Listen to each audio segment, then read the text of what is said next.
the longest time, I had been pretending to be a bystander. I always thought I was just there to find out my coin was worth betting or not. But that was wrong. I'm not just an onlooker, nor should I be a bystander. I should have participated. The game I've been facing doesn't look like a game I can win. It doesn't look like a game at all that's worth betting on. But by betting on it, or by participating in it, or by believing in it, the outcome might change. The gamble on something is the same as to believe in something. To believe in something is the same as to be involved in something. To be involved in something is the same as to exist. Therefore, she existed. Welcome to the world.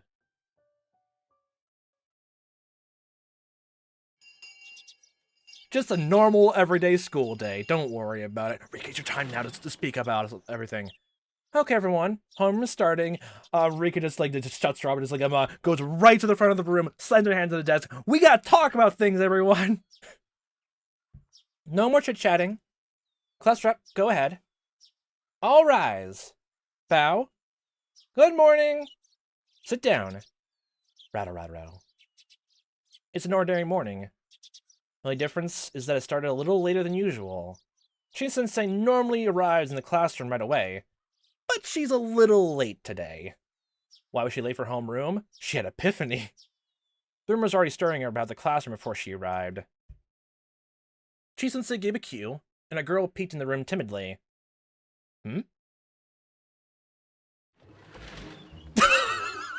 Hi! Oh, wait, oh my god! Fucking exchange student bit. Oh my good god. This is a new student. Hanyo Fruity-san. Oh, well, okay, makes sense using her last name, though. She's gonna be joining us starting today. Wow! The voices of welcome, delight, and surprise all mixed together and filled the classroom. Wait, does that technically mean that Hanyo literally just appeared to literally everyone? Wait, hold on. Wait, was I either right that literally Hanyo appeared to everyone individually, Keiichi's dad, Keiichi himself when he just joined the classroom, where it goes to every single fragment before every single installment happened, the events leading up to it, and even including Mio, or they are all insane. For that little second, honestly. I can't tell which is more funnier, honestly. Furude? Is she related to Rika-chan? Yes, she is. Distant cousins. She's my distant relative. My, that's quite surprising to me. I was uninformed that Rika had relatives. You should have told me all of this. My good god. Hey, this little man didn't know either. Well, the three families are rather complicated. Yes. How many surprised I had distant relatives myself. But she sure does look related to Rika-chan. Aw, what a cutie. Okay. Hi. All my classmates have gotten excited. I'm assuming we're Keiichi's Professor all over again now. The new girl looked rather intimidated by it all. Rika-chan is rather carefree, but Hanyo seems the complete opposite. He's more like a shy woodland animal. Like a dryad? Like a woodland spirit? Exact type that Reina loves. Oh, good god, separate them. Look, see? Reina's ready to swallow her whole. Again, big little floater divider right now. Right in the middle of the classroom, honestly. Okay, Hanyo-san. Please, introduce yourself. But you already introduced me. Settle down, everyone. Go ahead, Hanyo-san. Chi-sensei left the podium and encouraged Hanyo to take over. Okay, that's kind of adorable. The greater pressure of the silence left her standing there timidly for a little bit. Well, that's understandable. It's very nerve-wracking to watch, though. I'm Hanyo Furude. I'm Rika's relative. Distant relative. You need to put that in. Okay, like, look, I like the blue ribbon, honestly. Okay, it's nice, okay? Meep. She's my relative. Yes, thank you for stating that again. Please be nice to her. Rika-chan can tell that she's too nervous to introduce herself. She tried to break the silence. Pressuring her like that isn't fair. Which is why I decided to make it more lively. Oh, wait, what? Oh.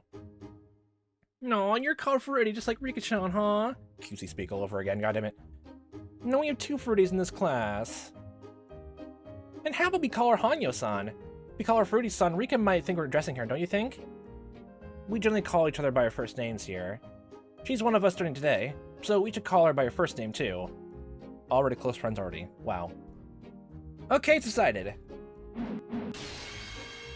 We'll call you Hanyo, the whole entire class, okay. I'm Mion Sonozaki, the class president. Call me Mion, okay?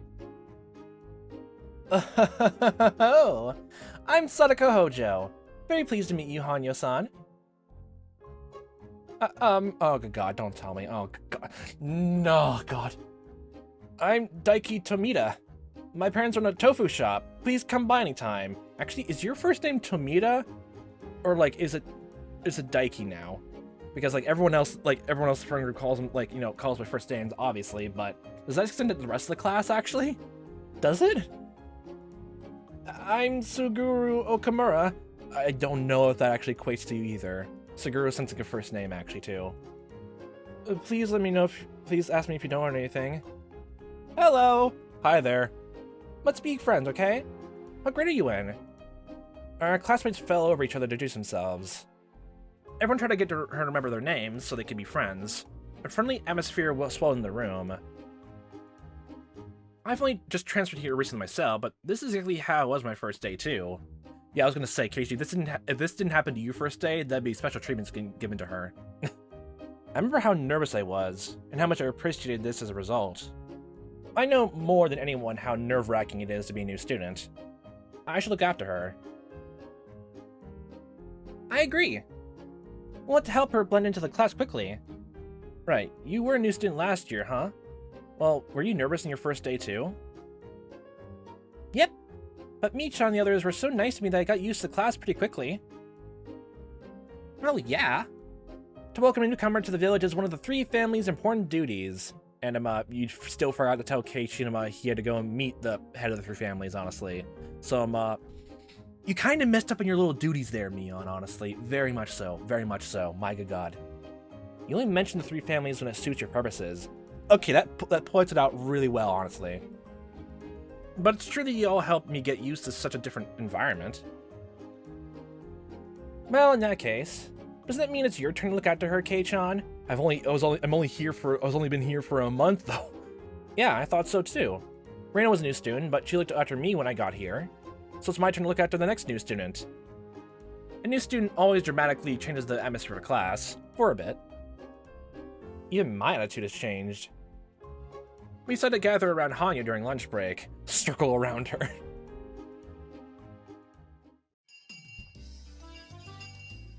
I'm just now wondering how Rika is gonna say how they know each other, honestly, besides the whole relative bit. We were distant pen pals, don't worry, we know about a lot about each other. Okay, remember, you can only ask Hanyo 1 question each, okay? Why don't we ask her some personal questions so we get to know her better? Let's see, who'll be the first to go? You're making it almost sound like this is gonna be a new club activity now. Whoever asked the most, I guess, pointed question, honestly. Oh, everyone's involved, okay. It's a class-wide group activity, yay. What is your favorite food? Pumpkin. I like sweets. My favorite kind are cream puffs. Oh, that's wonderful! Exact opposite of Rika. I love cream puffs too. There's a very good sweet shop in Okinomiya. I'll take you there sometime. Are you talking about Angel Mort or... Okay, boys, did you all hear that? If you want Hanyo to like you, get her some cream puffs, okay? Not cheap ones, though. Get something expensive. What, you want them all to buy, something gold? Like, gold cream puffs? Okay. Time to get edible gold cream puffs, then. Have fun with that, with your little allowances. Let's see. Who's next? Waves finger dramatically across the room. You. There's no one else. I'll ask what color her underwear is today. Yeah. Everyone kept asking Hanyo questions, she looked all panicky again. I guess this is like a traditional ceremony for a new student. Basically, essentially so. My gosh. I remember this is exactly how my first day went as well. Me and Sadako seemed amused, so it must be the same for them too. I noticed Reina was watching the scene before her with a distant look in her eyes. We all grew up so fast. She's probably remembering her first day, too. Are you recalling what it was like? Eh? Oh, yeah. Were you thinking about something else? You weren't thinking about taking Hanyo home, are you? Handcuffs. Huh? Oh, no way! I'm not thinking that since Hanyo likes cream puffs, since I have some cream puffs at home, that she should come over or something, anything like that. Handcuffs. Big divider. Immediately. I'm taking her home with me. You just didn't come to school tomorrow. It'll be your fault, Reina. That's just a giant whole thing of everyone has to go and break into your house then next. It's a now a schoolhouse raid. That's mean. I think it's the right thing to do. As you watch Hanyo and her classmates have fun, Reina and I laugh together. Hey, Keiichi-kun? This sure is great, huh? Yeah, it is. It's great to meet a new classmate. No, not that. I mean, I think I've seen her a few times before. You're remembering everything, and I'm just realizing now, Reina, Rika must have had a lot of fun time with paperwork for transferring from, getting her Hanyo into here. How is that gonna work? Hanyo? Maybe you saw her when her and her family came to look at the area before they moved here? You sure have a good memory, Reina. No, it's not like that. Actually, that's a good question. Where exactly does Hanyo is just like, I guess, say where her house is then? I have so many questions, honestly, to be the answers like this. No, it's not like that. Hanyo-chan has been here for a long time. She's been right beside us all the while, watching us play together. And technically, she was around when you were elsewhere, I guess? For ages now. Since you were born. Huh? Is this me? Didn't you notice Keiichi-kun? No, I haven't seen her before. So you're saying that you've met her before, Reina? In a different life? From what I can see, this is the first time Mion and Sadako have met Hanyo. If she's been that close to us, like Reina said, it's possible that none of us would remember her. Are you sure? Besides, Hanyo's a transfer student. She couldn't have been here in this village that often. Do you think so? I swear I've seen her pretty often. It's your imagination. Even Hanyo just said she was living far away before she moved here, but did she say where from, though? That's the thing, Keiichi. Use your imagination. I'll flip it back over your head. Use your imagination. I've seen her before. Reina looked like she was trying to remember more. It's probably one of those deja vu experiences. Although, it is the first time you see something, it feels like you've seen it before. In the same life, sometimes, like Takano did. Oh well, just forget about it. She's here now, right? Yeah, you're right. Yeah. She always seems so eager to join us, so I'm glad she's one of us now. Reina smiled with tears in her eyes. I looked over at her. Rika-chan was wearing the same expression. It made sense to me why those two looked that way. But as soon as Sadako came over and pulled a prank on me, I forgot all about it. And everything's back to status quo now. And such, Keiichi died again.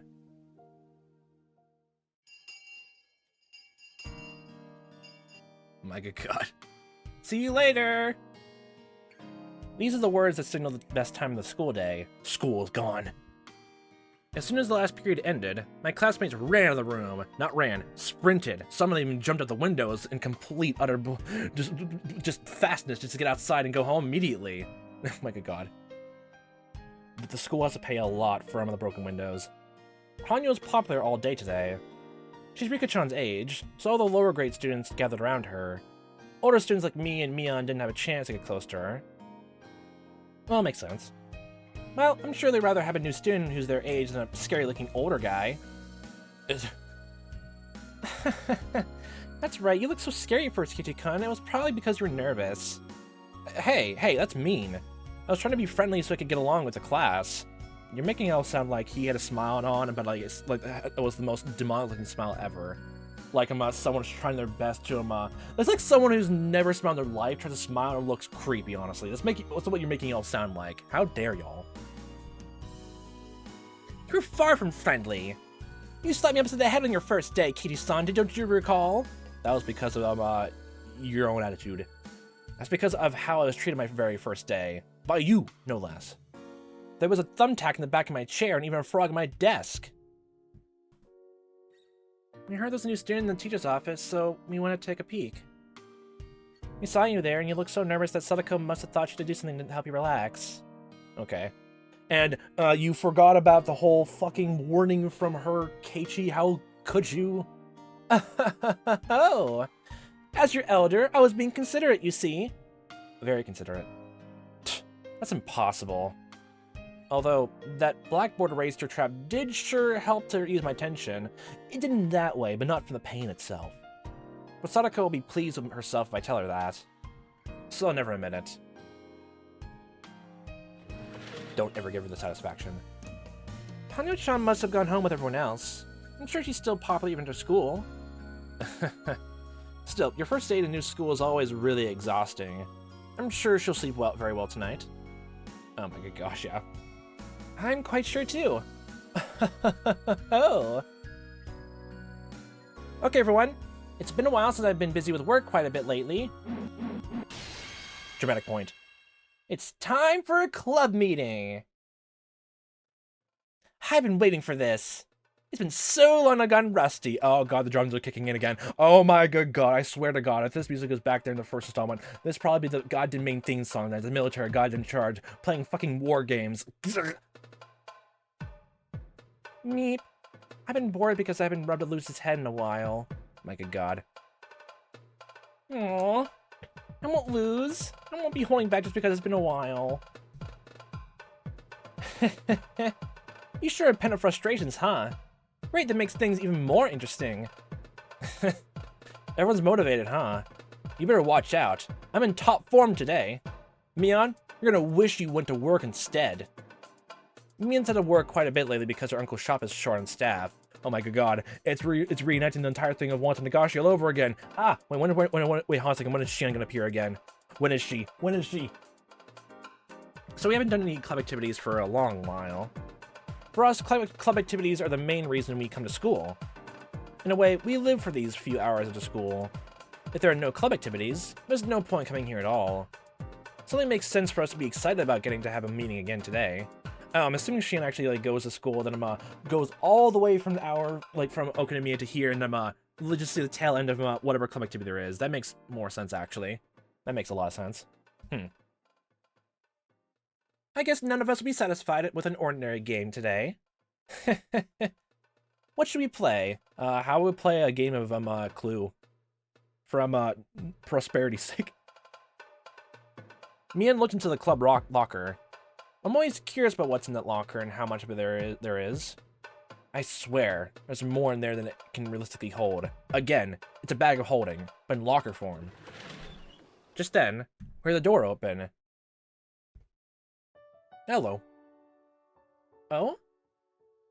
Hanyo-chan? Hello. What are you doing here? Did you forget something? I thought she already gone home. Did she forget her lunchbox or something?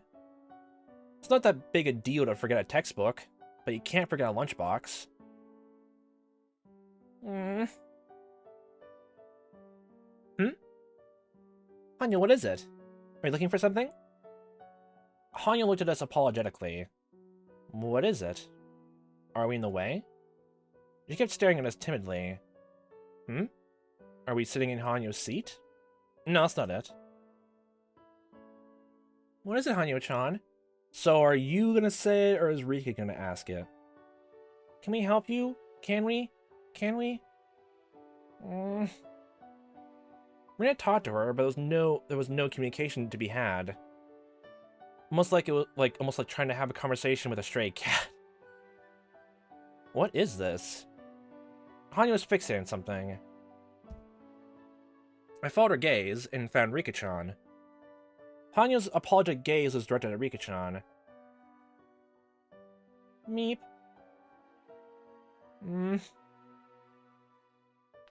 I won't say anything. If you want it, you need to say it yourself, Hanyo. Exactly. Ah! With that, I finally figured it out. Hanya wanted to say something, but she didn't know how to say it, so she wanted Rika-chan to say it for her. But Rika-chan told her to say it herself. In other words, we need to listen to what Hanya has to say. Rapt attention. We patiently waited for Hanya to speak up. But when I think about what happened this morning, I realize this kind of makes her even more nervous. Reina, noticing that, talked to her in a sweet tone of voice. What is it, Hanyo-chan? Can you tell me? I'll help you.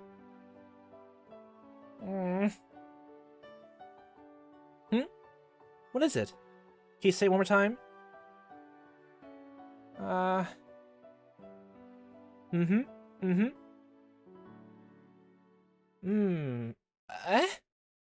Reina raised her voice. What? Let this old man know too. What is it? Are you sure? How could it be, I wonder? Please share with us all. Well... I want to join your club. Oh, this is new. What? Hanya said it loudly as to shake off her embarrassment. It rattled off the walls. Now that's a surprise. What did you hear about us, pen pals? I want to join. Doesn't matter how I learned. I want to join your club. Very good. You did a great job. Oh, she. Rika-chan must have known that Hanya wanted to join the club all along. Mia unfolded her arms with a smile and stared at Hanya as if appraising her. Needless to say, Hanya was intimidated. Strokes chin. Scrunches up face. You're awfully reckless, jumping into a mortal peril by choice. But our club isn't just any old club, it's called the Demon Club! My god. Did the game actually ever mention what the club's name officially was? I swear it has to be that name. It has to be that name. Only a select few are allowed to join. That's only after passing a gruesome trial. Just because you want to join doesn't mean you can, you know. Look, Hanyo-chan. Mi-chan's club might look fun, but... You know, it's not that easy. I already know that. The first time Keita did the trial, he had to go home and nurse his wounds. You had to win. Otherwise, you don't know what might happen. Are you sure you're aware of that? I won't lose. Don't cheat. Don't use godlike powers. Don't. Besides, Hanya swallowed once and said what was on her mind. It sounded like a big thing to say for her, as though it had a much deeper meaning. I used to hate to lose, so I always run away from every game. But running away is even worse than losing. I can only win if I continue to fight, despite the pain of failure. That's something I've learned. Hanyo? When Mion realized that, although she looks timid, Hanyo is actually very courageous. She grinned. It's like she's grown fond of her. Well, okay, are we in Hanyo's perspective now? She's got guts. How about it, Mion? Why don't we let her try, huh? Let her take the entrance exam.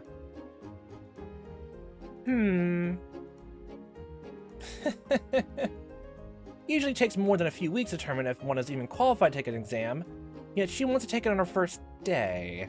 Does that mean, technically speaking, Keiichi only had, like, half the month, honestly, before to actually officially join the club? Wow. Wow.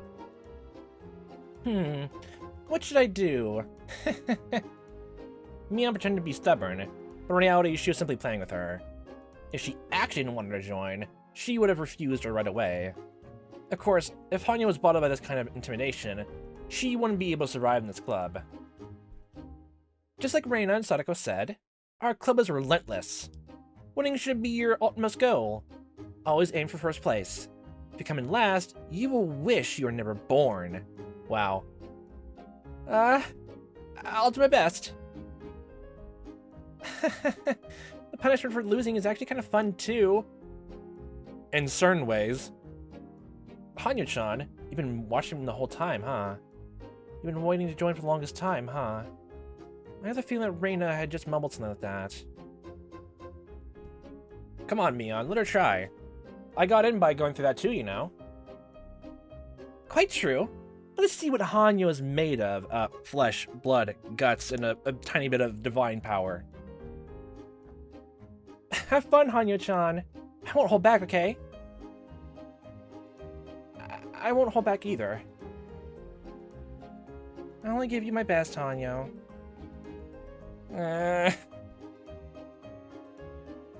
Very well. Hanyo Furude, you're on. You're allowed to take the entrance exam. Okay, then. Time to change strategy, then. Not board game stuff. We'll have to choose a game that Hanyo knows how to play, then. What would be good? What would be good? Oh. How about this one? What about this? Slams down, breaks everything in half. Mion threw a deck of cards on the desk. Is this literally the very first actual club activity? I think it is. Does this mean we'll play a game that everyone knows? How about Old Maid? Oh my good god, it's full circle time, baby! God damn it. That's fine. I would find it hilarious if a god, like, knew how to play every single board game and forgot how to play a simple card game. That would just be goddamn hilarious to me, honestly. My good god. Here she goes. It's exactly what I had to endure when I went through this entrance exam. This is the marked tile deck. Oh, that's a very enthusiastic response. However, our club's version of Old Maid is a little different, no? So it's not Old Maid, it's Old Butler then? Most of the cards have scratches in their back, so by memorizing the scratches, you can tell what card it is. In other words, the more you play the game, the better you are at it. This is simply our way of being mean to newcomers. Yeah, that's fun. Hanyo-chan, you can do it. This is a trial. Go for it. Yay. Every single time. Every single time. Most monotonous voice. Always that line. Always that line. Go for it. Yay. Goddamn. This sure brings back memories. I had to go through this too. It just happened recently, but I still feel so nostalgic. I can't tell who we are from anymore. However, that doesn't mean I'll go easy on you. Just like how merciless they all were when I did the exam, I'll put everything I've got into this. Right, everyone? Prepare yourself, Hanyo-san. Here we go. If you want to join, let us see what you've got. Instead of betting coins of hope, how about you bet how everyone bets in chocolate coins, honestly. That's the next best thing, right? Right. Roger? Who the fuck is Roger? We've been hearing this every single time in the series. Who the fuck is Roger? I'll call your hand from the right, okay? Ace, 3, 4, 7, Jack, and Queen. This is fun, though. It's too late to hide now. Sorry, Hanyo-chan, it's the Ace of Spades, right? I'm out. You get it, Hanyo? This is the entrance exam for our club. Meep, you're doomed. Keiichi's putting his leftover grudge from his own entrance exam into this game. It's literally just every single entrance exam, literally just an Old Maid game, honestly, or just it's always randomized, or you just chose it just for nostalgic sake too. Come on, Keiichi, are you sure you should be saying things like that? Hanyo, take Keiichan's card on the right. That's what you need to win. I'm done. Oh my god. What? That's not fair. Okay, I'm dead serious now. Now you are. How dare you make me mad? How dare you make me upset? Oh, good god. Hanyo, do you want to go home on a leash wearing shorts with a tail on them on your first day? Okay, I don't know if it was better or worse. I first read the first sentence as I'm going home in a body bag. I don't know if that's better or this is. My. I think you would look better in them, Keiichi-san. Yes. I'm gonna take him home with me. Locked away and chained in the basement. No one will miss him. I'll make him do that punishment. That's a great idea. I'm in too. Hey, you guys, why are you picking me, huh? Fine then. because you're the only boy in here. Discrimination. I'm gonna make all of you do it. How are you gonna do that? Every single time all these noises come up. What the fuck? The fucking card deck is going to flames by now. My good god. Okay, that's funny, honestly, but nothing beats the fucking water gun with real gun sound effects. My good god, nothing is funnier than that. Nothing is. Oh god, it feels my lungs hurt now just from laughing like that now. Oh my good god. Okay, this is the banquet section. Can you hear me? Oh my good god, we're dealing with corporate espionage now! One more speech and then we'll move to a toast. Are you ready? Oh, this is back when I'm, we're going all the way back to, like, when Takano was in these, like, I think Tokyo meetings or something like that? Or, like, when she was making her way up the list anyway. This is the back end. We're ready. We can't hear anything from inside, so please give us a cue when the speech is finishing up. Oh yeah, the whole thing about making sure the alcohols and the champagne is I guess be brought out brought out the right time, honestly, instead of just letting soak in ice, honestly, and like making them go into room temperature based on how long the speeches are. Some speeches go on for entirely 24 hours straight. Then 10 bottles per table, okay? Make sure you serve your table smoothly. Young leaders with bow ties got bottles of beer ready for a toast. It's the same exact hotel. I didn't realize this all in Hinamizawa. I don't think so. Or in Okamiya. Wow. There's several dozen tables with white tablecloths in them in the banquet room. I wonder if that area that Akasaka they broke into was meant to be a casino or like an actual hotel. That'd be interesting to see. Approximately 8 people are sitting at each table, so there are at least a few hundred people there. The banquet room is teeming with excitement. There are many plates of different kinds of food on each table. A sushi platter, a sashimi platter, a fruit platter. Also, along the wall, there are cooks ready to serve fresh sashimi. All the guests appear to be well-mannered gentlemen, and obviously, they are notable people from different fields. The huge and beautiful chandelier above them clearly tells that this hotel holds a status good enough for those famous people. An elderly gentleman is giving a long speech on the stage before making a toast. Usually people don't like such long speeches, but they make an exception for this one guy. Especially if it's before a toast. Literally just that. Quick fucking drink from our glasses. But the guests are actually excited with his speech. Well, maybe fervor was a pleasant way to put it. A pleasant way to put it? What's the harsh way to put it? It was probably more accurate to say their excitement was bizarre. Well, anyway, Japan accepted the demand for unconditional surrender, and the day they did, the Pacific War ended. Oh, in other words, even if they had to take care of for their business, the war ended that day according to international law. And from that day on, there was peace. Okay. Therefore, if any troops invade Japanese land during that peace, that would be an encroachment against Japan. No matter what the Soviet Union says, the Northern Territories are Japanese land. It should be clear to everyone that they invaded illegally. Hear, hear! Okay, what is your plan here, honestly? And now they want to settle by returning a mere 2 islands to us? Who do they think they're kidding? Listen, Habamai, Shikotan, Kunashir, and Iturup are Japanese territory. The total area is equal to an entire prefecture. What would you think if the Soviets invaded and occupied one of our prefectures? Would you settle for just getting half the prefecture back? No! No, you wouldn't! You would have the entirety returned to you! Yet the Soviets are brazenly sitting there claiming vested rights to the land. This is no joke. We must strongly oppose this to the bitter end. Return all the northern islands. Our nation must demonstrate unwavering resolve in that point. Thunderous applause filled the banquet room. All gentlemen agreed, and expressed they felt the same way by cheering him on. I mean, if it was like if a different country like they just took over like some of your land like during the war, and they hadn't given that back during the war, I guess so. It's reasonable to think there'll be an uproar about it. Okay, but I feel like there's something else more going on. In all that hubbub, there were 2 people sitting by the wall who didn't seem to fit in with the rest. They had bizarro outfits on. They're wearing sharp-looking suits, and while a little too old to be called young men, we're certainly young compared to all the elderly gentlemen in the banquet room. And this music. Yo! Again. God. Why do politicians always tend to lean right or nationalist? And be so partisan? That's simple. Oh, hi, Akasaka, you're here again. You better appear quicker. You better. That's simple. What politicians want most are votes. And votes are cast by their constituents.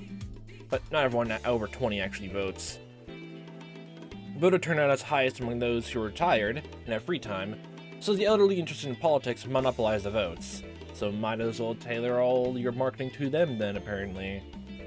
And that means the key to election is whether or not they can secure the elderly vote. Yay. The war only happened 40 years ago. In other words, the generation that's best interested in voting is the generation from before the war. My mother talks about air raids often. Oh. She used to live near Sudobashi, and she lost all her family in an air raid. She had to walk across the burnt fields all alone. I mean, I guess it makes sense why it will leave a lasting impact.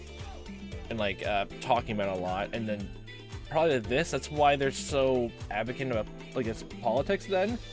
When the generation which everyone sort of is not really, because they haven't grown up into it, but it's the whole thing about old traditions, like, now seeping into the newer one when everyone else is, like, just, like, thinking or just sitting in the back of their minds, why are we doing this? That's right. Our parents went through the war. They shed their blood, sweat, and tears, believing it was for the good of the nation. We lost the war, but they still believe the war still brought about the change that serves as a foundation for the peace we have today. I hear that a lot. That Japan had fought the war, the Asian countries would still be Western colonies. There's no way we could have won, but we need to fight in that war, something like that. In that case, no matter how much they preach pacifism, politicians can't ignore the pre-war generation. War is bad, and we should never again fight a war. But that war was necessary. That's the way we're looking at it? I can't say anything about history to say if, that would actually be still interesting, though, if the history, plainly just shows, and, doesn't matter if Japan actually would have fought in the war or not, nothing bad would happen to them. I wonder that. On the top of my head, I don't know the reason why Japan joined the war, honestly, top of my head, so don't take anything I say seriously about this. Unless they say things like that, it's like they're denying the very lives that generation lived. Oh, I see. Politicians had to work hard to earn votes, huh? Yeah, that's what we agreed upon. However, it would be one thing if they were truly proclaiming their own beliefs, but many of them are simply saying they get elected. Yeah, that's sometimes how it goes down, honestly. Who looks about it? Try to appease to a wide denominator, and then do what you actually want to do when you get into office. As long as there are politicians trying to win over what remains of the pre-war generation, this country's post-war era will never end, until they all go and die. Then they will be gone. Then it'll be all gone. That's how the ghosts of the war will pass their will into the next generation, and keep things the same for the next millennium. Yay. You'll just keep repeating that the war is justified yet regrettable every time an election takes place. When will our country ever be freed from that cycle? It's simple. Young people need to vote. Oh my god, it's just turned into a PSA. Don't be fooled by war stories. Vote for those actually pushing policies. Realistic policies, that is. Yeah. There are a few who talk about some pretty unrealistic things. Akasaka-san, isn't it the F table? Oh my god, it's the Furude table! No. Literally, I'm pretty sure because Dad is dead by this point. There she is. Let's go. The speech had ended, and the elderly gentlemen were giving the man on the stage a standing ovation. The two men walked through the crowd and approached an old lady in a kimono. Yes? That would be me, but who are you? Read our name tags, miss. What actually are— oh, okay, I thought you were, undercover as a hotel staff, but okay. I made an appointment with you on the phone yesterday. I'm Akasaka. Wonder what the point for, this thing is, then. Oh! Ooh! My husband works so hard for this country. Even so. Madam, I understand what you're going through. This isn't really anything in the ordinary. Oh, her husband died? Nobody can remember if there had been a donation or not. A donation? So a handful of politicians were questioned. As a result, some came up with a scheme to blame a sickly, elderly man who had already retired. What, like, they're blaming, like, embezzlement or something like that onto this guy? Or, you know, extortion, I guess. With only a short time to live anyway, he was the perfect fit for them. The elderly man had already been sick in bed. The shock of his friends betraying him had taken away his will to live. The only thing his wife could do was simply watch him suffer. She kept crying while telling the men about her husband's achievements. If your husband is in fact innocent, a judge will rule accordingly. Oh yes, have fun getting this guy who's in a hospital bed then to be in a court of law. Oh. Don't worry. All false accusations will be cleared. I already know that! Because he's innocent! But he won't live to see the verdict. He worked so hard for this country. This is what he gets in return at the end? How can he rest in peace? Akasaka nodded, and tried to find the right word to say to her. His colleague rummaged through a pile of paperwork behind him. Papers were filled with fine print, and it would be hard for an onlooker to tell exactly what they were. They're written in Germanic legalese. It's even doubly harder. The doctors can't read it because it's legal too. However, the way he was looking at them made it very clear that they contained something important. I thought he was really just doing that for a second to him. Nope, Akasaka, this is on you. You have to console her, not me. I'm just gonna, rummage around this and pretend I'm looking busy. Akasaka-san, this is amazing. This record's exactly how the money was moved. Akasaka gave him a signal to remind him that this wasn't the place to be looking through those documents. We're dealing with a grieving, wife right here. Okay? Shush. Madam? There isn't any more paperwork, is there? No. That was the only thing in the safe. Please, use it to get back at those ungrateful bastards. My husband did so much to them, and yet they... Madam, you do understand that some things in these documents will implicate him, don't you? Yes, I understand that. As long as the big ones get out of the way. Yeah, basically. Just get rid of them, the large scale, like indictments, honestly, accusations, but worry about the smaller ones later. One can't be honest all the time when one is a politician. I am his wife, after all. So he's lied to you a lot? Okay. Thank you for your cooperation. I'll use this to expose the injustice that was done to him. Only one thing. May I ask you just one thing, though? Could you wait until my husband passes away before making this public? Oh, so the court is gonna be private then for this? The paperwork Akasaka received was something her husband intended to take to the grave with him. Something that shouldn't exist in this world. When public, her husband's name would be disgraced. Akasaka nodded. I understand. You have my word. What is important about the guy, then? Oh, okay, so, okay, it was embezzlement, then. Okay, alright. Vast public funds were moving from Kasumigaseki. The funds were issued to sub-branches to carry out national policies. The various ideas of those public funds always came together, and there was never an end to those trying to poke a straw into it to suck it like a mosquito. Excess dividends, cordial patronage, profits for organizations that benefited themselves. Many financiers approached and adhered to officials and politicians hoping to earn those gains. And the bureaucrats constantly indulged them. That's how Japanese corruption works. These illegal pipes from bypass after bypass in Kasumigaseki, my god, that's gonna be a lot to say and get used to, siphoning off public funds for their profit. Yeah, that's the latest. To find and destroy such pipes is, of course, in a national interest. They just hooked up goddamn sewer pipes, let them just channel out money all the way from the bank to their pockets. But limiting illegal expenditures isn't as simple as all that. There are important people connected to those pipes. And when those people are investigated, a major political scandal takes place. Oh, because I'm suing the people like actually embezzling it. Like I just am added along to people who have like powerful people who had nothing to do with it. Then that's kind of smart, actually. It's very smart. The reason why the government doesn't investigate such illegal expenditures is not only to protect vested interests, but also because they are conscious of the damage these scandals can cause politically. To put it more succinctly, the government can't endure the pain of pushing pus out of a wound. Okay. The closer the exposed subject is to the top, the greater the pain faced by the government, and that affects the cabinet approval rating.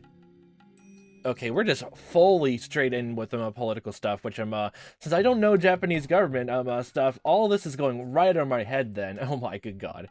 The closer the subject is to the core, the more extensive the damage to the heart. Ah, black and white chandelier. Ah, nightmarish.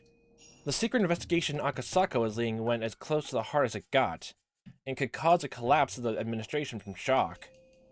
Akasaka was tipped off that a huge amount of public funding was leaking out through an alumni organization of 7 imperial universities. So he and his colleagues have been conducting a secret investigation into the matter for a long time. Oh, this is focusing on, I guess, is this, oh, I forget, like, did they even mention, like, when Takano was, inside the same hotel room, like, years ago, honestly, that, it's Tokyo, or just something that someone actually helped her, network, honestly, and get to where Tokyo is, because either way, it's like leading up to there anyway. Like going up to the trail on it, honestly. And yeah, again, thinking about it, if Akasaka wasn't here, I'm still just wondering exactly how Oishi honestly would have figured all this, because in the sound of it, honestly, this feels like the story is gonna go all out to try to completely, utterly, like, I guess, take away every single thing that Takano like uses as a safety net. Literally. I'm just wondering how Oishi was prepared to do that. The 4th chapter was never meant to exist. I am so curious now. Unless the story is mostly just going to focus on actually changing her, like, word to word, psychologically speaking, and convincingly, honestly, instead of that and politics stuff. Stop this. Politically speaking, it's bad. His target was tightly knit, but he learned the wife of one of the organization's senior members bore strong resentment toward them after her husband was made their scapegoat, and he managed to contact her. Because of that, he had gotten his hands on extremely important information. Well, you certainly, I guess, got on her good side really quickly then. I don't exactly, it's not connecting all my brain right now. I'm assuming it's literally just, did you call it an investigator or someone who was literally, like, you pretend to be a lawyer? Good work, everyone! We've almost gathered enough proof. What Akasaka-kun brought us is particularly shocking. You must have worked hard to get it. Great work. Thank you. The small meeting room was filled with boxes that were, in turn, filled with documents. The whiteboard was filled with cramped writing, too. How many documents did that wife had in their home? They just gave over every single goddamn document from the guy's massive office or something? Oh my good god. A few of the investigators in the meeting room, which was also filled with smoke, were reading the documents intensely. Have fun reading these intense legalese Germanics. Their intimidating manner clearly indicated that they were police officers with a great deal of experience. Akasaka was one of those men, staring and boring holes in the document until it burst into flames from the invisible laser eyes. It had been a while since Mamoru Akasaka was transferred to this department. When he worked in the case of kidnapping Minister Inukai's grandson, he had been a rookie, but by now he was an experienced investigator. After knocking on the door, an elderly man entered the room. Everyone straightened up all at once. Sir, thank you for stopping by. Thank you. You don't need to stand. Relax. I brought a wonderful gift for you all today. No? You'll get to go to your son's parents' day meeting after all. The meeting room was filled with sighs tinged with exasperation and resignation. It certainly wasn't because any of them hated getting to go to Parents' Day. I knew it. I thought it was about time. Shit. What? What? Are you literally complaining because he's not part of the team? He can't really work with all you anymore? Like, it sounds like he's retiring or something like that. Or being discreetly fired. What? Akasaka's colleague complained. They'd been getting so close to getting the root to this issue. They had such strong evidence. Akasaka, on his part, wasn't too disturbed. This had happened several times in the past. Considering how hot the documents he obtained were, it was easy not to predict. Yeah, you store all these and carefully select out the ones which are best to do. Or just like do FBI style and just this is the most heated topic to prove he's fine. Let me just get him a black censor marker for everything else. The case is suddenly transferred to another department. Oh. That meant their investigation ended here. The new department was supposed to continue an investigation to expose injustices, but that's never happened once before.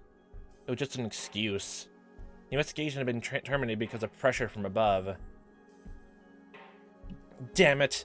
What about everything we've worked for so far? Wait, Lily just saying you could go to your parents' day meeting. That was a great tip-off. Oh my good god. It was just to see how much it would hurt us to push out the pus. They realized it would be too painful, so they decided not to treat the wound. In that sense, their hard work wasn't wasted, because the investigation was terminated. Akasaka understood that, but his colleague wasn't yet mature enough to understand. Of course, Akasaka's sense of justice was displeased by this. He felt frustrated with his superiors. I hesitated to expose the truth. But he was mature enough not to say that aloud.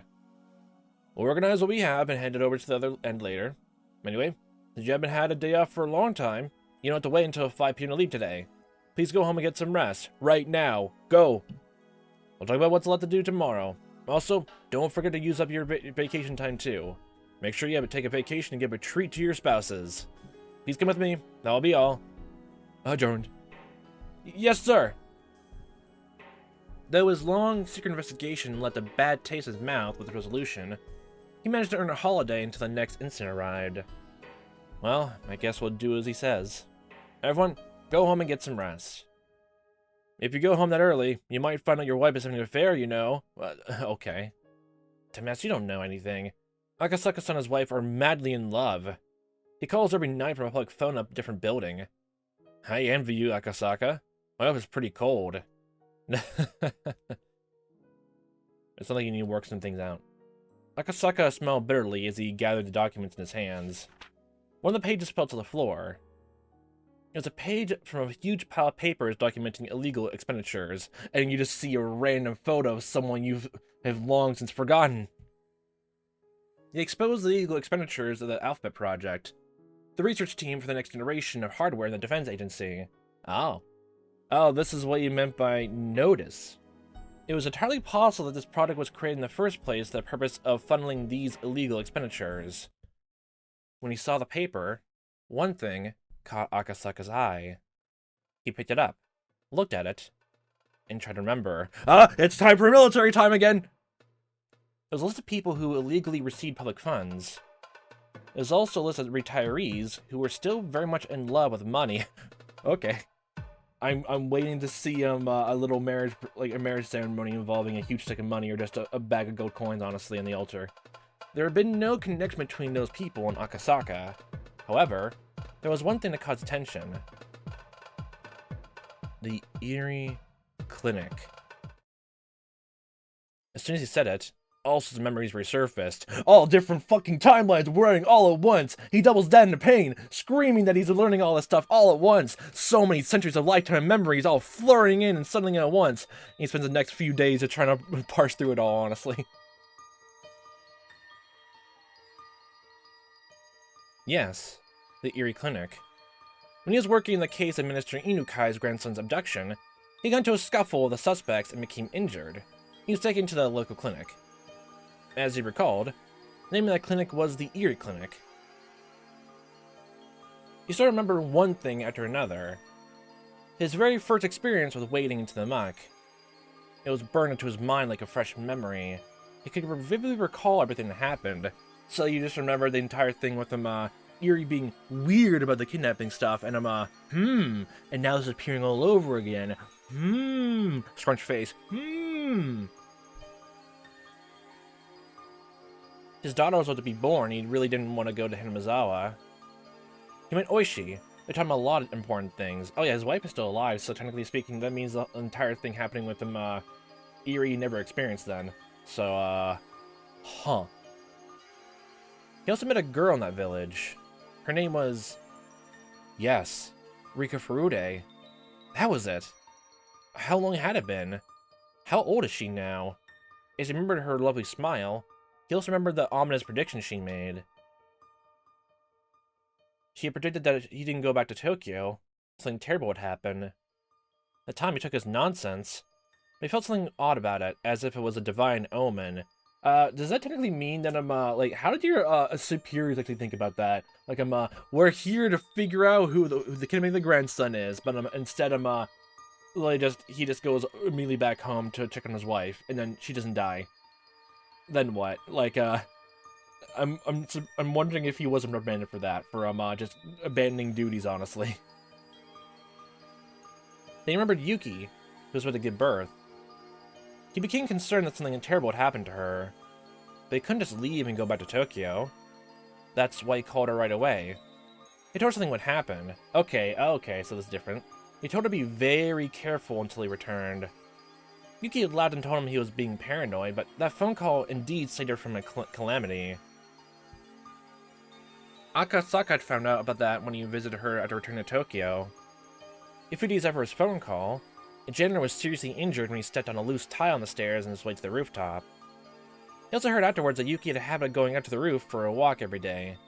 Because of his phone call, she had stopped doing it. I was actually wondering if then she just goes to the rooftop anyway, but holds onto the railing for dear life. If he hadn't called her, she would have been the one to step on that loose tile.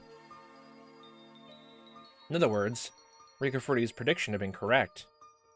There was no proof, but Akasaka still believed that he was able to save Yuki only because of Rika Furui's prediction, so you made a phone call immediately, and then the entire fourth chapter still happened then. He intended to call and thank her for saving Yuki. The busy days that followed put out of his mind. Rika-chan. He wondered if she was still doing well, if she was still smiling.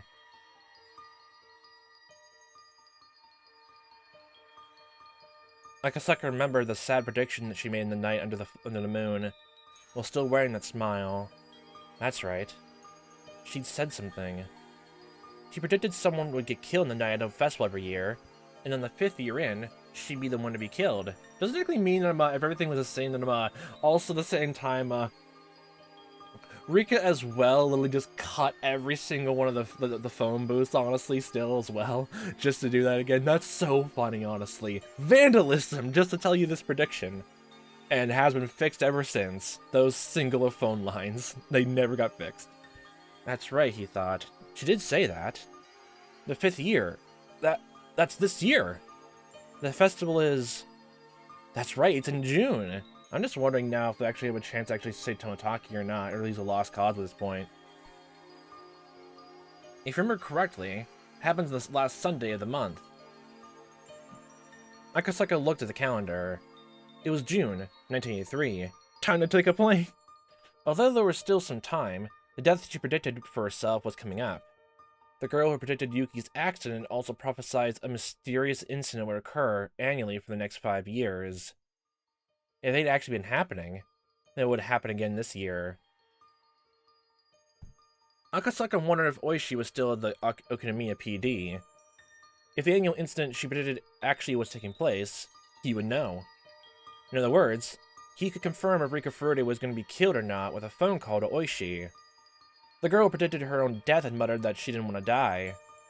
Muttered? No. It was clearly a plea for help.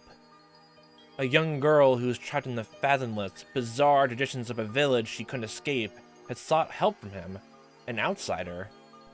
She paid his reward in advance, in the form of foreseeing Yuki's accident. He had to get to her. He had to go save her. A flood of emotions filled him up. He felt as though he had finally remembered something he was never supposed to forget. That's right. He had to go to Hinamizawa. Right fucking now! Get a fucking plane, train, bike, taxi ticket right now! Just about a hiking ticket, let's go! He had to save the girl who asked him for help. Hello, Okinomiya PD. Hello, is Kuroda Oishi still working in your investigation department? If he is, may I talk with him, please? Excuse me, may I ask who's calling? Could you tell him it's Akasaka from the police headquarters? Oishi was a very lively person, but he had been old even back then. You old man! Maybe he'd already transferred somewhere else. Maybe he'd since retired. But if he was still there, he'd be happy to hear from Akasaka. Actually, from the sound of him, literally Akasaka just labels every single thing that happened, even though it's immensely classified. Like, I don't even, like, that doesn't mean, like, would be classified for, other police departments as well?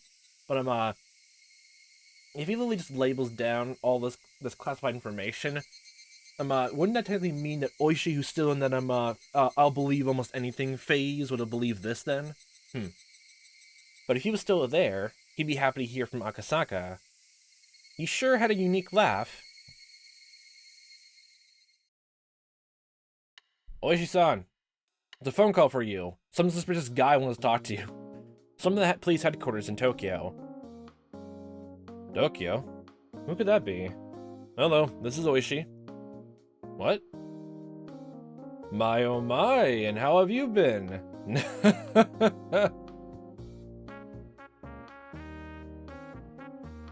Just blow his mind with him reviewing everything that happened every single year. Let it be known! Let it be known! Does that technically mean that technically speaking, that Akasaka didn't ask about all that in the last time too? Oh, that was the ending of that, huh? The first miracles, welcome a new student. Okay then, man, now I'm a bit sad now because the rest of this entire installment then, my good god, we're not gonna have tips again, no! I know we got a whole surplus of the tips, honestly, and the fragments early, honestly, but yeah, it was so much, it was fun though, but I miss the tips now, the ending of this. I made that little tradition, and now all this is gone now. It's all down the drain again. No. I did like the fragment section, though. If I had to give, I guess, one small nitpick, honestly, I just wish, I guess, the fragment, selection screen just had a bit of background. I mean, we already have, like looking through, like, the new tip screen here, like, they made a new background for all of this. This is actually the original version of it, honestly, possibly. But even the last game, the last several installments, whether that's like new for like the releases, honestly, I'd actually go back to it. They were all like, they were actually like all different, like all different, and had some stylization to it. I wish there was something added to them on the fragment screen there. But okay. So now basically then that means that Hanyo's officially joined the party, the Fiendish Six. Yay, yippee. And it looks like Akasaka and Oishi are going to team up. And now with the knowledge that Rika's prediction was completely right then. And, And, if that's the reason why Akasaka came back, and, for some reason Rika decides not to tell her friends, I'm just sitting here like, Rika, you've told a police officer about what is going to happen in the next few years. You asked them for help, and now he's here. But you never thought to ask your friends for help before he arrived? Because, like, I actually hope there's, like, some element of that, honestly. Because there was that small line that Rika made about she felt like, she didn't want to ask or do that kind of thing because, she, like, how she's raised the reincarnation of Yoshiro-sama, how the elders treated her and, pampered her, honestly, and spoiled her. Like, it got to her head a bit, and, like, she has, like, a little, at least a tiny bit of an ego about it. It makes sense there, like, she, feels like she has a special existence. It's probably even proven then, too, is honestly, because, Hanya talked to her for fucking years until, she decided to, become visible to everyone, which, still, I'm going with the headcanon that every single person before this year happened means that everyone who saw Hanyo, even though she was using her powers to become visible again, they were all insane. They were all insane at the time. It has to be. It has to be. Keiichi, you're still going down. Even though you did not contract Hinamizawa disease, you still got it. All three of you got a small smidge of it during the mail when looking at the for sale lot signs, honestly. Especially your entire family before arriving here. You were at L5 stage already. Now, get used to it. My good god. My good god. Well, okay then. We're nearing up to figuring out, I guess, how to get all the group together. It'll be a really fun time to see where it goes there. Rika, you better goddamn use that plan, honestly. It's fine, Rika. It's fine, Rika, if you don't want to expend all this kind of stuff on all your friends, like, right now. Especially with someone new coming the way. Because, you already planning for a Han, to like, transfer into the school, honestly, and get her like, used and the rest of the friend group get used to her. But if you don't then afterwards give an entire plan, like, and say the entire plan to that, then I'm gonna have some small annoyances, Rika. You're doing almost everything opposite to get some help. I mean, it makes a lot of sense that she wants to keep things normal as normal as possible. But honestly, by this point, after from the sound of it, centuries of it happening, Rika decided never to do it all at once, unless there was a time, like, it was implied to do that, but nothing helped entirely then. Then And then, yeah, the sound of it, like, even from her little ego thing, honestly, mentioned before, how much she was trying to become more humble, honestly, it sounded like that never even crossed her mind once. It's always just pretend to be like an old girl, and then try to do things a tiny smidge different to get closer to the truth, and after this whole thing is like done and compounded with, then then we'll go back to normal. Which especially with these like unique circumstances, that's not gonna be possible. That's not gonna be possible. You might as well just go all out with all your cards on the table. At least people you can actually trust. With people you can actually trust. But just be careful how you put it, like, Blade out again, because again, suspicion and the doubts and all that. You already got like everything you need to right now. You figure out how things will go badly, honestly. So the next best thing to do would just be to slowly like ease out information, or just give a quick lowdown and answer any questions, honestly. And if some of your friends don't really believe you, then tailor to their memories, at least to for example, Reina or Keiichi, honestly, if they hear about it. Or maybe when Shion appears, honestly. That'll probably be when pretty much everything else comes all together, honestly. The very second Shion appears, the very second she appears, we literally just get an entire expose down from Rika to everyone else. That's gonna be fun. That's gonna be fun to hear. Well, I guess we'll see how the all comes to be in the upcoming chapters. All for next time. So, have a fun time watching as I am playing this. Hope to see you next time, the time that may be. And I all hope you fantastic day.